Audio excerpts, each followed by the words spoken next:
Hello everyone and welcome back to Senior Cat Wellness. If you are not already subscribed, please hit that sub button if you do feel so inclined, and be sure to turn on all post notifications so that you never miss a video. And if you'd like to make additional contributions to the channel, those links can be found in the description box below. Today, it's all about your cat's weight, getting it under control and doing so in the safest and most responsible way possible. Helping an overweight cat lose weight safely is one of the most meaningful things that you can do for their health and longevity.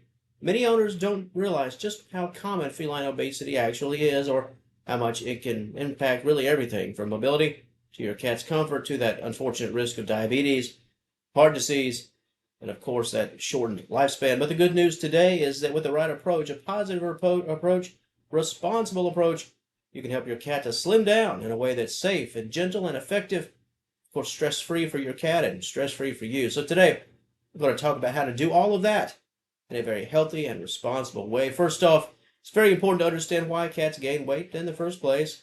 Unlike humans, cats don't overeat because they sort of lack the willpower to stop. Cats often gain weight because of a mismatch between calories and their activity level. Indoor cats burn far fewer calories than outdoor cats. I know that seems like common sense, but yet it's something that people can often overlook. Yet many diets are formulated for more active lifestyles. Well, if your cat's eating a diet of active lifestyles and not really having an active lifestyle, that's an issue. And you combine that with sort of free feeding, or as I like to call it and have called it on the channel, that buffet style, where the food bowl's there and filled up every few hours and it's accessible 24/7. That free feeding, large portion sizes over time, hey, that weight gain can happen.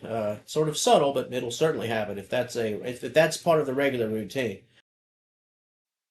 One of the very first steps is to figure out to make sure, by definition, if your cat really is overweight. Many owners are surprised when a vet points out to them the weight gains, because here again they can be so subtle. And cats, even the biggest cat is not that big, compared to say a person. So it doesn't take 2 or 3 pounds in either direction to be obese and be thin, because we're not in the big picture. We're not dealing with that much weight in the first place, in layman's terms, of course.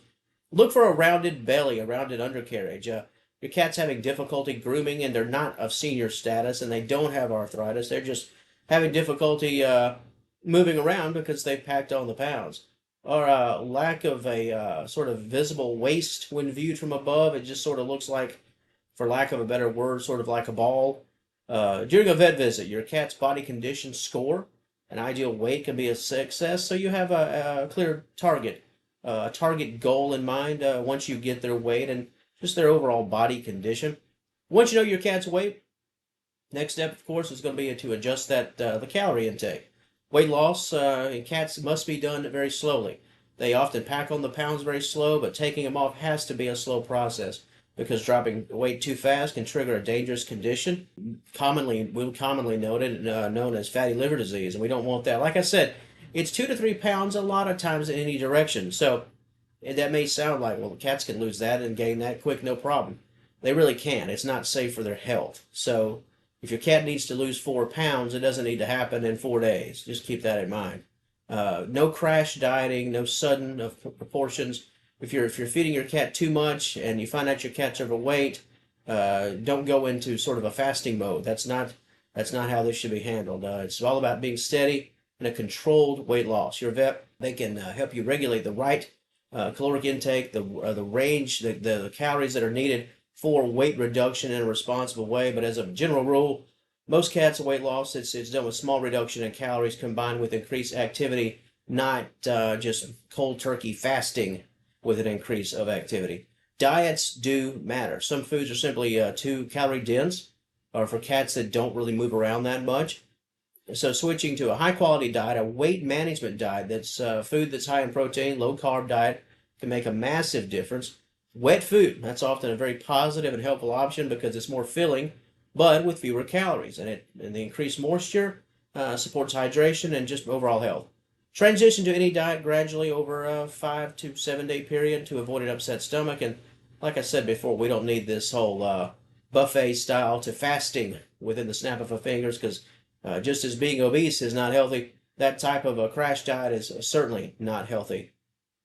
Now let's talk about portion control. That's a big tool that you have, the power of responsibility that you have. Measuring each meal. rather than just eyeballing it. It can prevent accidental overfeeding. Many cats do their best with scheduled meals rather than having that buffet style where the food's out all day and accessible. Grazing, if you will, it encourages more eating, obviously. More eating more equals more calories without you really realizing it, because your cat could be perhaps eating the night away while you're asleep. If your cat begs for food during this new transition, adding a few low-calorie treats or offering a bit of wet food, just something to satisfy them without blowing up those calories again. Increasing activity, that's sort of maybe the elephant in the room to some degree. Essential part of weight loss. I mean, we know that as people, it's essential for weight loss. It certainly helps. Cats don't need long workouts. They don't need 45 minutes on a treadmill.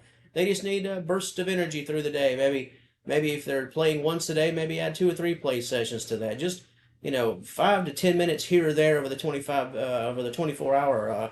I almost said 25 hours. Wouldn't we all like an extra hour in our day? Just a few more play sessions, maybe 5 to 10 minutes a day in that 24-hour period.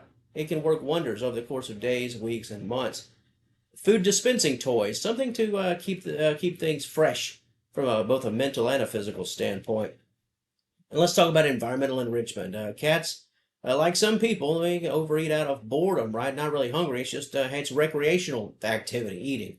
So, scratching post, climbing shelves, not bookshelves, but cat-friendly shelves, window perch, new toys, anything to keep your cat engaged in all aspects. That's always a positive. Weighing. Now that we know that your cat is obese, we're trying to cut this down. So let's every 10 to 14 days, let's hit the scales and see what time it is, right? Helps track the progress. You should see slow and steady weight loss. That's the goal. Nothing dramatic. If the weight loss sort of stalls and sort of fizzles out, make a small adjustment in calorie intake, or maybe an extra play session per day. It's all about patience on your part. A safe weight loss, if you're doing it right, it will take time. There's no shortcuts if we're doing it safe, right? So that's going to take time. And that's a good thing, big picture. Most importantly, hey, celebrate these small wins. If your cat's moving more, doing more, maybe grooming better than they had 2 weeks prior, showing more energy, all signs of progress, right? You can probably just look at your cat and how they're acting and behaving and know that they're dropped some weight even before your cat hits that scale again. Helping your overweight cat lose weight safely, it's not just about the numbers game. It's about improving your cat's overall quality of life, both in the short term and the long term. Consistency. These sort of subtle changes for this subtle weight loss, and you might want to be a bit creative in the environment to encourage this new activity to help them slim down a bit. You can help your cat through all of this, feel healthier, be more active, and very comfortable in their own skin each and every day, that's the goal for you as an owner. You want to have your cat for many, many years. So getting that weight under control is just another way that you can almost ensure that your cat will have eventually senior cat wellness. And to the wonderful audience of Senior Cat Wellness, how about that? What are your thoughts on this topic? Any personal stories you'd like to share concerning your cat's weight loss journey, how it was achieved, and the responsible measures that you took? And if you have something positive to share, something that I did not note in today's material, that comment section, of course, it's all yours. If you enjoyed this content, found it helpful and informative, please give the video a like, share it out, and subscribe to us right here at Senior Cat Wellness. Until next time, we will talk to you later.